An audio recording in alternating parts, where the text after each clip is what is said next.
বিসমিল্লাহির রহমানির রহিম। আসসালামু আলাইকুম। কি অবস্থা সকলের? আশা করি আলহামদুলিল্লাহ আপনারা ভালো আছেন। আমি আলহামদুলিল্লাহ ভালো আছি। সো আজকে হচ্ছে আমরা ফিজিক্স প্রথম পত্রের পঞ্চম অধ্যায়টা করব। পিবিএসে দুই অধ্যায় করাইছি, একটা হচ্ছে ভেক্টর আর একটা হচ্ছে নিউটনীয় বলবিদ্যা। যারা এই দুইটা ক্লাস করেন নাই অবশ্যই প্লে লিস্টে গেলে ওই ক্লাসগুলো মানে পাবেন, ঠিক আছে? আর আমরা হচ্ছে বিগত 3 বছর অর্থাৎ 20 সাল, 21 সাল এবং 22 সাল 3 বছরে এই অধ্যায় থেকে টোটাল 5টা এমসিকিউ আসছে এবং 5টাই সলভ করাবো। এবং এর পাশাপাশি সাস্টে আসা প্রশ্ন, জাস্টে, পাস্টে এবং নোয়াখালী বিজ্ঞান প্রযুক্তিতে আসা যে প্রশ্নগুলো খুবই ইম্পর্টেন্ট সেগুলো ইনশাল্লাহ আমি করে দেওয়ার চেষ্টা করব। সো আপনাদের উদ্দেশ্যে একটা কথা যে অবশ্যই খাতা কলম নিয়ে বসবেন, হ্যাঁ? আর আমার জন্য দোয়া করবেন, আমি আপনাদের জন্য দোয়া করি, আশা করি ভালো কোনো কিছু হবে। তো কথা না বলে শুরু করি। প্রথমে দেখেন প্রশ্ন যেটা বলছে যে একটি দালানের ছাদের সাথে লাগানো 10 মিটার একটি মই ভূমির সাথে 30 ডিগ্রি কোণে আনত আছে। 68 কেজি ভরের একটি ব্যক্তি 12 কেজি ভরের জিনিস সহ এত সেকেন্ডে মই বেয়ে ছাদে ওঠে, ওই ব্যক্তি কত ওয়াট? কি বলছে প্রশ্নটা? কত ওয়াট মানে আপনার পাওয়ার চাইছে, হ্যাঁ? কত ওয়াট মানে ক্ষমতা প্রয়োগ করেছে। সো দেখেন ফিজিক্স, আমি কিন্তু আবার বলি, ফিজিক্স পারা যায় কিভাবে? সেটা হচ্ছে চিত্রের মাধ্যমে বা ভিজুয়ালাইজ করে। আপনি যখন একটা চিত্র আঁকাবেন তখন দেখবেন জিনিসটা আপনার কাছে খুব সহজ হয়ে যাবে এবং ওইখানে ওই ভ্যালুগুলো ইনপুট করবেন, দেখবেন যে হ্যাঁ ওই সূত্রটাও আপনার মাথার ভিতর চলে আসছে। তাহলে বলছে যে একটা ছাদে আপনি একটা মই দিছেন, ঠিক আছে? সেই মই বেয়ে একজন মাথায় একটা বোঝা নিয়ে উপরের দিকে উঠতেছে। তো উঠতে কি পরিমাণ তার ক্ষমতা এখানে প্রয়োগ করছে, সেই ক্ষমতা বের করতে হবে। তাহলে আমরা যে চিত্রটি টাকাই এখানে দেখেন, এখানে আমাদের বলছে এইটা হচ্ছে আমরা একটা মই চিন্তা করতে পারি, এই যে মই, হ্যাঁ এটা মই। সো এই মইয়ের একটা দৈর্ঘ্য আছে বা একটা মইয়ের একটি দালানের ছাদের সাথে লাগানো 10 মিটার একটি মই। তাহলে এই যে মই এটা হচ্ছে 10 মিটার। আচ্ছা, এবং বলছে এইটা কত সঙ্গে হেলানো আছে? 30 ডিগ্রি কোণে এটা হেলানো আছে। ওকে, তার মানে এইটা হচ্ছে একটা মই আর এইটা হচ্ছে একটা ছাদ এবং হেলানো আছে কত? 30 ডিগ্রি কোণে। কার সাথে? আনুভূমিকের সাথে। এই হচ্ছে কথা। এবং বলছে ভূমির সাথে মানে আনুভূমিকের সাথে বা ভূমির সাথে একই কথা, 30 ডিগ্রি কোণে আনত আছে 68 কেজি ভরের একটি ব্যক্তি 12 কেজি ভরের জিনিস সহ। তার মানে এই যে মই দিয়ে, ঠিক আছে, একজন মাথায় ধরেন একটা বোঝা আছে, তার ভর হচ্ছে 68 কেজি এবং বুঝা বা যেটা মাথার উপর দিছে সেটার ভর হচ্ছে 12 কেজি। তাহলে 68 আর 12 হচ্ছে কত? টোটাল 80 কেজি ভর নিয়ে সে উপরের দিকে উঠতেছে। তার ক্ষমতাটা কত? এইটা হচ্ছে চাইছে। সো খুব সহজ জিনিস বুঝছে। ফিজিক্সে খুব সহজ আছে কিন্তু ম্যাথে কিন্তু কঠিন আছে, হ্যাঁ আমি আবার বলতেছি। যারা ম্যাথের ক্লাসগুলো করেন না একটু প্লে লিস্টে গেলে ম্যাথেও অধ্যায় ভিত্তিক ইনশাল্লাহ পেয়ে যাবেন। সো ক্ষমতা পি সমান কি জানেন? W/T। সো W সমান আপনি জানেন mg/h/T। সো এম কত এখানে? তাহলে 68 আর 12 যোগ করলে আপনি আসছে 80 কেজি। জির মান কত? 9.8। আচ্ছা, টির মান কত? টির মান হচ্ছে 19.6। 19.6। আচ্ছা, এখন এইচ মানে কি এটা আপনাকে বুঝতে হবে। মনে রাখবেন এইচ মানে উচ্চতা। এই উচ্চতা, এইটুকু আমরা উচ্চতা বলবো এইচ। আমরা কিন্তু মইয়ের দৈর্ঘ্যকে এইচ বলবো না, মইয়ের দৈর্ঘ্য এল, হ্যাঁ। আর যে উচ্চতা থাকে সেটা হচ্ছে দেয়ালের যে লম্বটা, সেটা হচ্ছে আমরা এইচ দ্বারা প্রকাশ করবো। এখন এইচ এর ভ্যালু কিন্তু দেয়া নাই, কিন্তু আপনাকে এইচটা বের করতে হবে। কিভাবে বের করব? আমরা কিন্তু এখানে বলতে পারি যে সাইন 30 ডিগ্রি, সাইন সমান কি লিখি? লম্ব বাই অতিভুজ। লম্ব এইচ, অতিভুজ কত? 10। সো এখান থেকে কিন্তু খুব সহজ আপনি এইচটা বের করতে পারতেন। এখন মনে আসতে পারে ভাই সাইন 30 কেন? আমরা তো cos 30ও লিখতে পারতাম বা tan 30ও লিখতে পারতাম, তাই না? দেখেন এখানে যদি cos 30 লিখতেন, cos মানে কি? cos মানে ভূমি বাই অতিভুজ। কারণ আপনার তো ভূমি চাই নাই, আপনার চাইছে হচ্ছে এই এইচটা মানে লম্ব। এই কারণে আমরা সাইন 30 দিয়ে করছি, ঠিক আছে? সো এইচ সমান কিন্তু আমরা লিখতে পারি 10 গুণন সাইন 30। সাইন 30 এর মান কিন্তু হাফ। জায়গা স্বল্পতার কারণে ফাঁকা করে লিখতেছি 5, এইচ মানে 5, হ্যাঁ জাস্ট আর গুণ করে দিছিস। তার মানে এইচ এর মান আমরা পাচ্ছি এখানে কত? 5। বাস, এখন আমাদের হয়ে গেছে। এগুলো হাতে ক্যালকুলেশন খুব সহজে করা যায়। 9.8 আর 19.6 কাটলে 2 থাকে, 2 এবং 80 কাটলে থাকে 40। 40 আর 5 গুণ করলে আসতেছে 200, ঠিক আছে? সো উত্তর হচ্ছে 200। আশা করি বুঝতে পারছেন। এবার পরেরটা দেখি। পরেরটা দেখার আগে একটা কথা বলি, আমি এমনি সময় নর্মাল যে ভিডিওগুলো করি ওই সকল ভিডিওতে ভিউ হয় 4000 5000 পর্যন্ত ভিউ হয়। কথা বুঝতে পারছেন? মোটিভেশনাল কথা বললে। আর এইসব ক্লাস করলে 200 300 ভিউ হয়। এটার কারণটা কি? আমরা খুব মানে চাকচিক্য কথাবার্তা, এই গল্প সেই গল্প শুনতে পছন্দ করি, কিন্তু এই সকল ক্লাস করলে আসলে অনেকেই করতে চায় না। কিন্তু এগুলো যারা করতেছেন দিন শেষে তারাই আগাই থাকবেন, এটা হচ্ছে সত্য কথা। মোটিভেশনাল কথা বা গাইডলাইন এগুলো হুদাই। আপনি পড়াশোনা করেন, আমার স্টুডেন্ট এই বছর মেডিকেলে চান্স হয়েছে, বুয়েটে চান্স হয়েছে, ইভেন ঢাবিতে চান্স হয়েছে। কথা বুঝছেন? ও আমার কিন্তু স্টুডেন্ট, তারপর ভাই আমি যে ভিডিও করি মানে কখনো এত কিছু জানার প্রয়োজন মনে করে নাই। ওর মেইন ফোকাস আগে চান্স পাই, পরবর্তী জিনিস আমি ভাইয়ের কাছ থেকে শুনবো। আর অনেক স্টুডেন্ট ভাই আমি ম্যাথ না দাগালে এই কত পজিশন থাকবো, আরে বেটা দাগাস না, সমস্যা নেই, আগে পর ভালো করে দাগাও, মানে দাগান, ঠিক আছে, ভালো একটা মার্ক ক্যারি করেন, তারপরে প্রশ্ন করেন, মানে এত প্রশ্ন কোনো প্রয়োজন নাই, চেষ্টা করতে থাকেন, হ্যাঁ কোশ্চেন ব্যাংক সলভ করেন। আবারও বলতেছি আমরা প্রচুর পরিমাণে ক্লাস দেওয়ার চেষ্টা করবো ইনশাল্লাহ। সো অবশ্যই লাইক এবং সাবস্ক্রাইব করে রেখেন। ওকে, 2 নাম্বার প্রশ্ন, যেটা আমাদের গুচ্ছে 20-21 সালে আসছে, সংরক্ষণশীল বল দ্বারা 1 কেজি ভরের একটি বস্তুকে এ থেকে বি বিন্দুতে নেওয়া হলে এবং বি থেকে এ বিন্দুতে ফিরিয়ে আনা হলো, বস্তুটির উপর কত জুল কি হয়েছে কাজ করা হলো। দেখছেন প্রশ্নটা কিন্তু অনেক বড়, কিন্তু উত্তরটা এক লাইনে পারা যাবে। ওরা বলছে যে 1 কেজি ভরের একটা বস্তুকে এ থেকে বিতে, ধরলাম এখানে হচ্ছে এ, এইটা হচ্ছে বিতে, ধরে এই এর থেকে বিতে নিছেন এবং কি করছেন আবার ঘুরে সারে বি থেকে এতে নিছেন। এখন কি পরিমাণ কাজ হয়েছে সেটা তো আপনি জানেন, ঠিক আছে, যে আদির থেকে ঘুরে আবার সে আদিতে আসলে পারে আমাদের কাজের পরিমাণ শূন্য হয়ে যায়, এবং এটাকে বলা হয় সংরক্ষণশীল বল। সংরক্ষণশীল বলের উদাহরণ কি? অভিকর্ষ বল সংরক্ষণশীল বল, তড়িৎ বল একটা সংরক্ষণশীল বল, ঠিক আছে। সো উত্তর কিন্তু আমাদের 0 হবে। হ্যাঁ, অনেকে হয়তো ঘাবড়া যেতে পারে যে এটা কি বলছে। মেন কথা হচ্ছে দেখেন এ থেকে বি বিন্দুতে, হ্যাঁ এ থেকে বি বিন্দুতে নেওয়া হলে এবং বি থেকে এ বিন্দুতে ফিরিয়ে আনা হলো, তার মানে এর থেকে বিতে গেছেন আবার বি থেকে এতে নিয়ে আসছেন, তার মানে আদি থেকে যেখান থেকে যাত্রা শুরু করছেন সেই বিন্দুতেই আবার আসছে, তার মানে আমাদের টোটাল কাজ কত? শূন্য অবস্থান হয়েছে, তাই না? আমাদের স্মরণ কত? স্মরণ কিন্তু শূন্য, ঠিক আছে। সো আমাদের উত্তর কিন্তু শূন্য।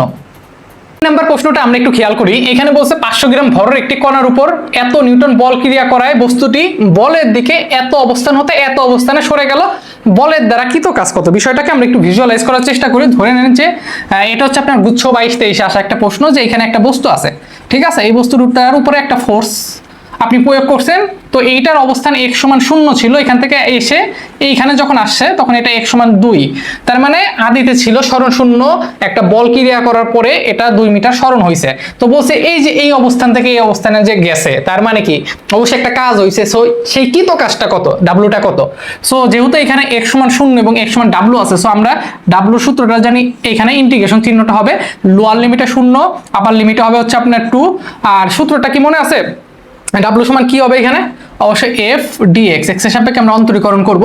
এক্স এর সাপেক্ষে যদি অন্তরীকরণ করি তাহলে আমাদের কি হবে? আলটিমেটলি এফ এর যে ভ্যালুটা আমরা এখানে বসাই, আমরা ডাইরেক্ট করি, হ্যাঁ 6x² - 4x dx, ধরেন যে এখানে 2 আর 0 আছে, এখন জাস্ট অন্তরীকরণ করি, 6x³/3 - 4x²/2, হ্যাঁ আচ্ছা এটা যদি করি এখানে 3 আর 2 কাটলে পারে আমাদের থাকতেছে কত? শুধু 2। আসলে জায়গা স্বল্পতা তো এই কারণে সমস্যা, 2 কাটলে তাহলে আমাদের কত থাকে? 2 থাকে, 2 এর উপরে কি হবে আমাদের? 2 এবং 0। সো এইটা যদি আপনি এখন ইন্টিগ্রেশন করেন তাহলে কি হবে? অবশ্যই 2x 2 এর উপরে কিউ মাইনাস 0 এর উপরে কিউ মাইনাস 2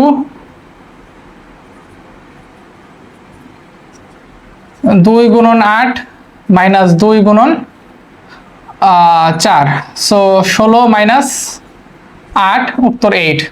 তাহলে উত্তর কত আমাদের? 8। হ্যাঁ এগুলো আসলে ক্যালকুলেশন পারেন খুব সহজে। আসলে আমি এখন ভিডিওটা স্টার্ট করছি, যারা ভিডিওটা প্রথম থেকে দেখতেছেন, ভিডিওটা স্টার্ট করছি 3টার সময়, 3টা থেকে 4টার মধ্যে এই লেখা লিখতেই আমার কারেন্ট চলে গেছে, 4টা থেকে 5টা পর্যন্ত কারেন্ট নাই, 5টার সময় আসরের নামাজ পড়ে এসে এখন ভিডিও করতেছি, মানে একটু পর মাগরিবের আজান, শরীরে একটু পরিমাণ এনার্জি নাই।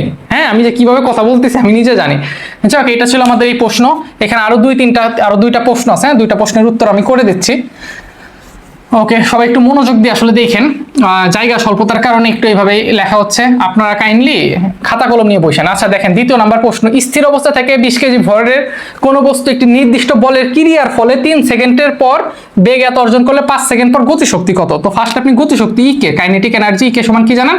½ mv²। সো ½ এম কত? কয় কেজি ভর? 20 কেজি ভরের কোন একটা বস্তু, তার মানে এখানে 20 দিবেন। বেগ কত? বেগ আপনি জানেন না, তার মানে বেগ আপনাকে বের করতে হবে। সো ভি সমান কি লিখতে পারেন? ইউ প্লাস এটি। ইউ মানে কি? বস্তুটা আগে স্থির অবস্থায় ছিল, স্থির অবস্থা থেকে একটা বস্তুকে নির্দিষ্ট বলের ক্রিয়ার ফলে 3 সেকেন্ড পর এত বেগ হয় এবং 5 সেকেন্ড পর গতিশক্তি কত? তাহলে ইউ 0। এখন এ কত? এ কিন্তু জানেন না, তার মানে আপনাকে এটাও কিন্তু বের করতে হচ্ছে। এ সমান আবার কি জানেন? V minus you by T. বেগ কত? 6 মনে রেখেন, 6 আদিতে ছিল 0, টি মানে কয় সেকেন্ড, 3 সেকেন্ড, তার মানে 2, তাহলে এখানে 2 গুণন আপনার আস্তে আস্তে আস্তে 5 সেকেন্ড পর অতিক্রান্ত দূরত্ব কত, তার মানে 5, তার মানে এটা কত আসতেছে 10, 10 এর উপর স্কোয়ার, তার মানে 100, 2, ওকে। গতিশক্তি কত কিলো জুল? আচ্ছা দেখেন 1000, আমাদের এটা কি আসছে 1000 জুল, 1000 জুল আসছে, কিন্তু ওদের কিসে কনভার্ট করতে বলছে, ওদের কিন্তু বলছে যে কত কিলো জুল। তার মানে আমরা কি জানি 1000 জুল থেকে কিলো জুলে করলে 1000 দ্বারা ভাগ করা লাগে, তাই না? তার মানে 1 কিলো জুল। উত্তর কত? উত্তর 1 কিলো জুল। ঠিক আছে। আচ্ছা, এরপরের প্রশ্নটা অনেক সহজ। 100 ওয়াট এর 5টি বাতি দিনে 4 ঘন্টা জ্বললে মে মাসে কত কিলোওয়াট বিদ্যুৎ ব্যয় হবে? সো এটা সূত্র আপনারা জানেন, পিএনটি বাই 1000। এটা যদি করেন এটা কিন্তু কিলোওয়াট হবে, হ্যাঁ মনে রাখেন, এটা হচ্ছে কত হবে, কিলোওয়াট। সো আপনি মানটা বসাই দিলে উত্তরটা পেয়ে যাবেন। পি মানে হচ্ছে কত, 100, এন মানে 5, 8 ঘন্টা, মে মাস। ঠিক আছে, মে মানে কি, জানুয়ারি ফেব্রুয়ারি মার্চ এপ্রিল মে, মে মানে 31 মাস। নিচে কত আছে, 1000। সো এটা আপনি কাটাকাটি করেন, 2টা শূন্য কাটা যায়, 2 এবং 8 কাটলে 4 থাকে, 4 এবং 31 যদি গুণ করেন কত আসে, 30, 60, 120, 124। দেখছেন, এই ছিল। আপনাদের উদ্দেশ্যে আবারও বলতেছি, হ্যাঁ আপনারা চেষ্টা করবেন যে খাতা কলমে নোট করার জন্য, এগুলো অনেক সহজ ম্যাথ। এই যে পিএনটি বাই 1000 এইগুলো আপনার সহজ সূত্র।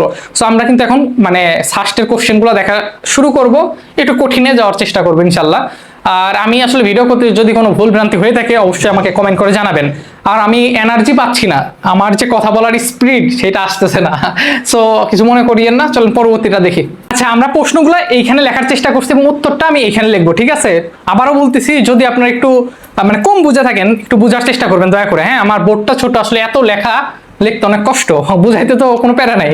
আচ্ছা দেখেন, বলছে 2 কেজি ভরের একটি কণা একটা বেগে চলছিল, তার মানে একটা বস্তু একটা বেগ নিয়ে চলতেছিল, বাহ্যিক বল এফ ক্রিয়ায় কণাটি থেমে গেল, এফ কর্তৃক কৃত কাজ করলো। তার মানে একটু ইমাজিন করেন যে একটা বস্তু চলতেছিল, তো আপনি বাইরে থেকে একটা বল দেওয়ার ফলে বস্তুটা থেমে গেছে।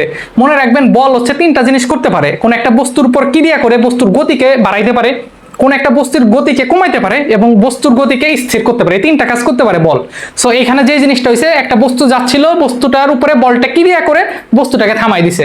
সো কৃত কাজটা কত, এই ডাব্লুটা কত? হ্যাঁ সহজ জিনিস মনে রাখবেন, বাহ্যিক বল দ্বারা কৃত কাজ গতির ভর শক্তির গতি শক্তির পরিবর্তনের সমান। আমি আবার বলতেছি, কৃত কাজটা হবে বাহ্যিক বল দ্বারা কৃত কাজ হবে বস্তুর গতি শক্তির পরিবর্তনের সমান।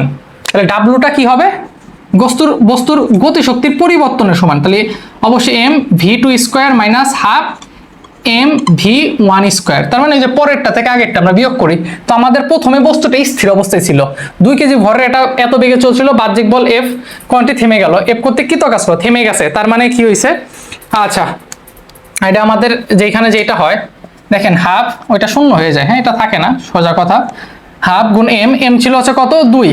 আচ্ছা বেগ তো দেওয়া নাই, সো বেগটা আপনার বের করতে হবে। আপনারা ভেক্টরে এই জিনিসটা করে আসছেন, 2 এর উপর স্কোয়ার প্লাস 4 এর উপর স্কোয়ার প্লাস 2 এর উপর স্কোয়ার।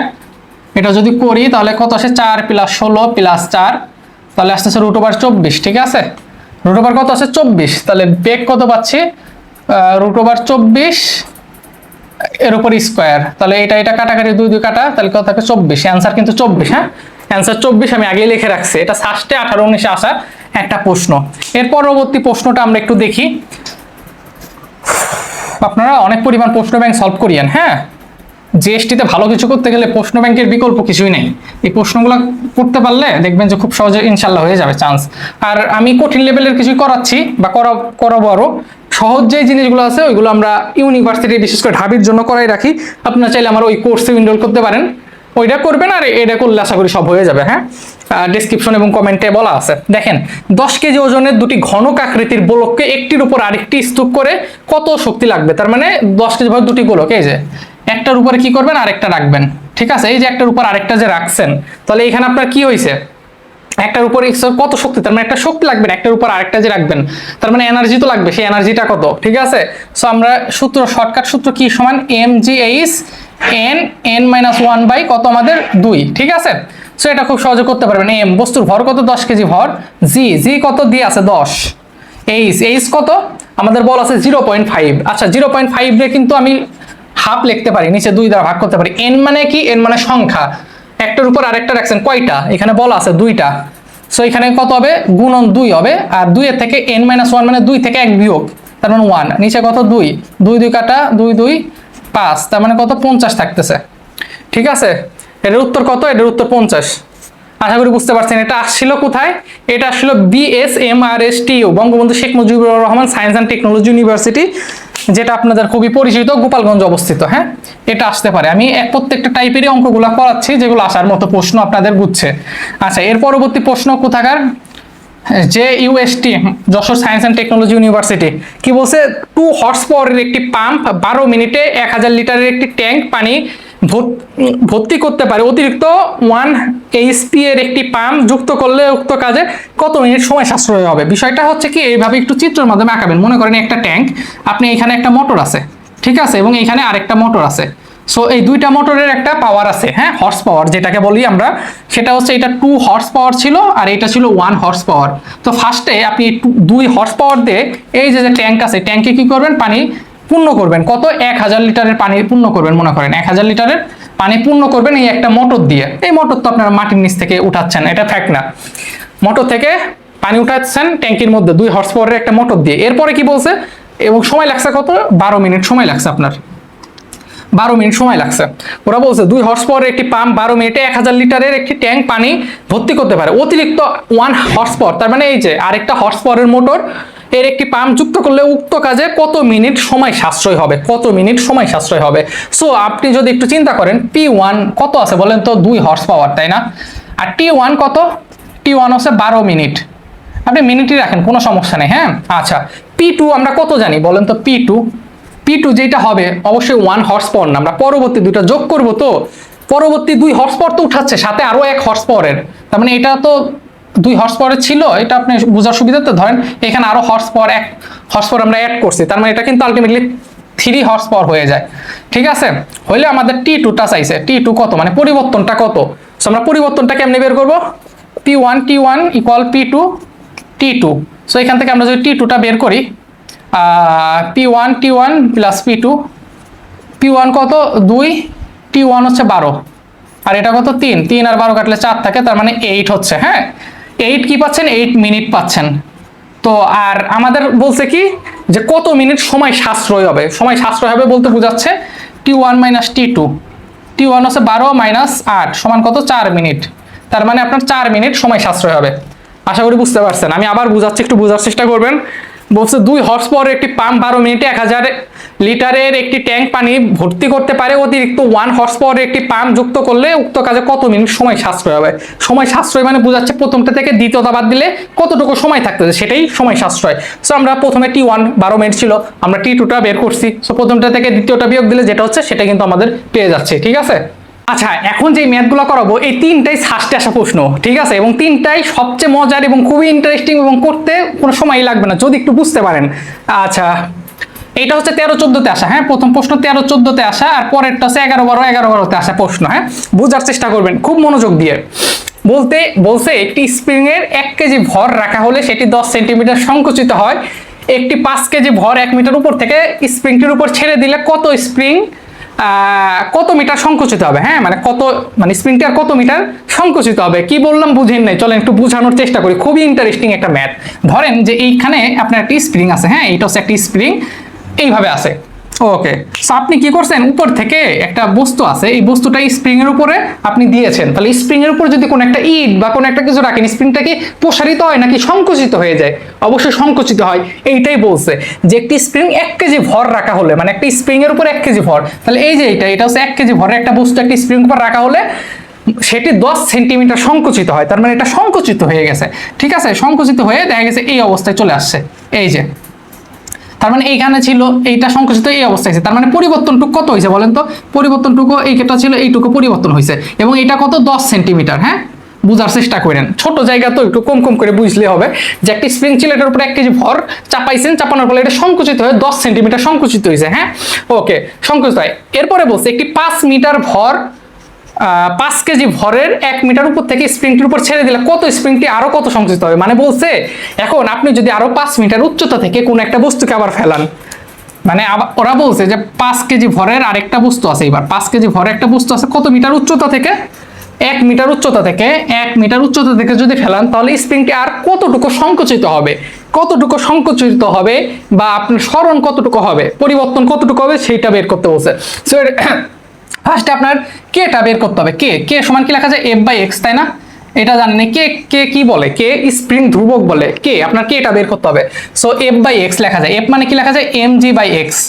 এম কত, বস্তুটার প্রথমে ছিল কত, 1 কেজি ভরের একটা বস্তু ছিল, তাহলে 1 কেজি ভরের বস্তু কত, 9.8 ছিল জি, আর x মানে কতটুকু সরণ হয়েছে বলেন তো। সরণ হয়েছে প্রথম ক্ষেত্রে, আমরা প্রথম টুক নিয়ে আগে আলোচনা করি, কতটুকু সরণ হচ্ছে 10 সেন্টিমিটার, তাহলে 10 সেন্টিমিটারকে মিটারে কনভার্ট করলে 0.1 আসে। তাহলে এটা যদি ক্যালকুলেশন করেন, এই ক্যালকুলেশনের একটা সিরিজ আছে, দয়া করে একটু প্লেলিস্ট ঘাটলে পেয়ে যাবেন, তাহলে দেখবেন 9.8 আসে। হ্যাঁ, 9.8 আসে, 9.8 চলে আসে।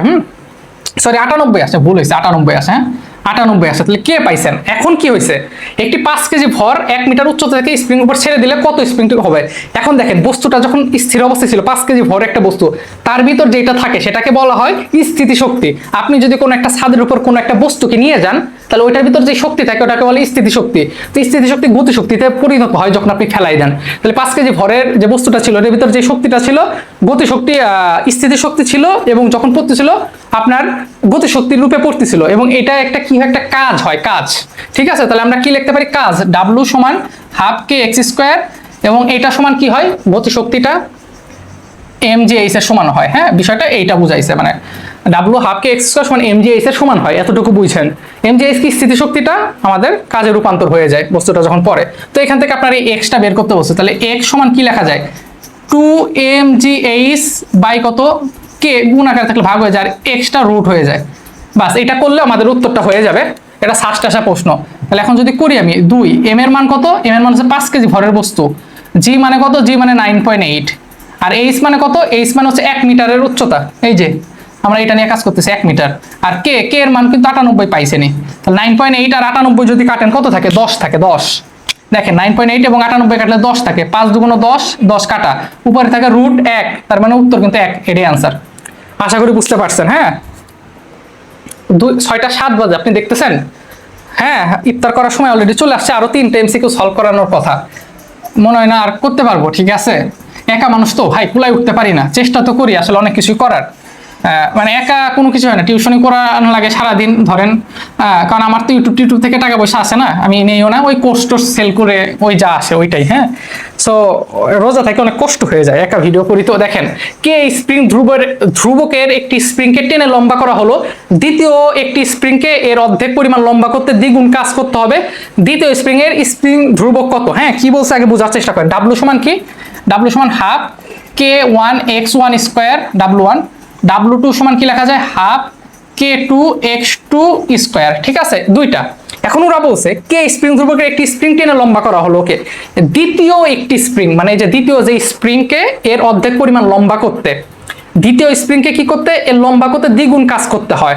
হ্যাঁ, দ্বিতীয় স্প্রিং এর স্প্রিং ধ্রুবক কত, তার মানে আপনার k2 বের করতে বলছে। কি বের করতে বলছে বোঝার চেষ্টা করবেন, k2। ওকে, কিন্তু এখানে দুইটা কথা বলছে।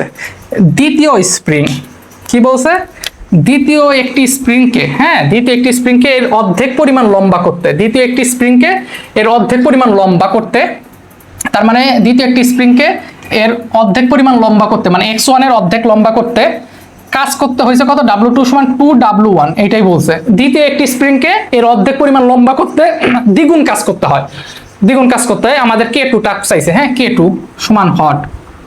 সো আমরা যদি একটু বসাই দেই, দেখেন আমরা যদি W1 বাই W2 করি, ভাগ করে দেই, হ্যাঁ, তাহলে এখানে হাফ হাফ কাটাকাটি এমনি চলে যায়, k1 by x1 square, k2 by কত হয়, x2 স্কোয়ার। এটা আমরা ব্র্যাকেটে এটাই করতে পারি। ওকে, এখন দেখেন W1 সমান কত লেখা যায়, W1, W2 সমান কত, 2W1, তাই না, k1 by k2, R x1 by x2 কি লেখা যায়, x1 সমান x1, x2 সমান কত লেখা যায়, তার মানে এটা উপরে উঠে যায়, তাই না? একবারে ডাইরেক্টলি লিখে দেই, ধরেন x1 2 উপরে উঠে যায়, এইটা থাকে। ওকে, তো এইটাই ছিল w1 কাটা, x1 কাটা, k1 বাই k2 সমান কত হয় জানেন? 4 k1 মিস্টেক হয়েছে, k2 বাই k1। তাহলে আপনার দরকার আছে কি k2 সমান কি 4 k1, এটাই অ্যান্সার। হ্যাঁ, মনে রাখবেন এটাই অ্যান্সার। এটা অনেক সহজ একটা ম্যাথ ক্যালকুলেশনের বিষয়। আচ্ছা দেখেন লাস্ট চিত্রে m ভরের একটি, চিত্রটা আমি দেইনি, তারপর চিত্রটা আমি আঁকাই দিই। হ্যাঁ, চিত্রটা আঁকাই দিই। দেখেন পুরো এইভাবে চিত্র একটা ছিল, m ভরের একটা বস্তু ছিল এইখানে। হ্যাঁ, বস্তুটা f বলে এইদিকে টানতেছে। ওকে, বলছে চিত্রে m ভরের একটি গোলক আনত তল বেয়ে উপরের দিকে উঠছে, গোলকটি সমবেগে চললে f কত? সো এটা আপনারা পারেন, এটা থিটা কোণ ছিল। mg সবসময় খাড়া নিচের দিকে কাজ করে, mg খাড়া কোন দিকে কাজ করে? খাড়া নিচের দিকে কাজ করে। তো mg থেকে যেহেতু নিচের দিকে কাজ করে, এই বরাবর যেটা কাজ করে সেটা কি বলেন তো? আরটা কি? অবিলম্বিক প্রতিক্রিয়া বল। সো আর এর বিপরীতে দুইটা উপাংশে কাজ করে, এই বরাবর একটা, এই বরাবর একটা, এই বরাবর এটাও থিটা হয়ে যায়। সো এই বরাবর কি হয়? mg cos থিটা, আর এই বরাবর কি হবে? অবশ্যই mg sin থিটা। সো আপনার বলছে যে f বলকটি সমবেগে চলে f সমান কত? হ্যাঁ, f সমান হবে কত? f সমান হবে mg sin থিটা। এইটাই ছিল। হ্যাঁ, এইটাই ছিল ফার্স্টের। অবশ্যই 11-12তে আসা প্রশ্ন, কাইন্ডলি দেখার চেষ্টা করবেন, আমার জন্য দোয়া করিয়েন। আল্লাহ বাঁচা রাখলে সামনে আরো নিবনে। ঠিক আছে, এটাও 11-12তে আসা প্রশ্ন। চ্যানেলটা সাবস্ক্রাইব করে রাখেন যদি মন চায়, আর চাইলে পড়তে পারলে ভর্তি হয়ে থাকেন, না পারলে আর কি করব। তো নিজের খেয়াল রাখবেন। আসসালামু আলাইকুম।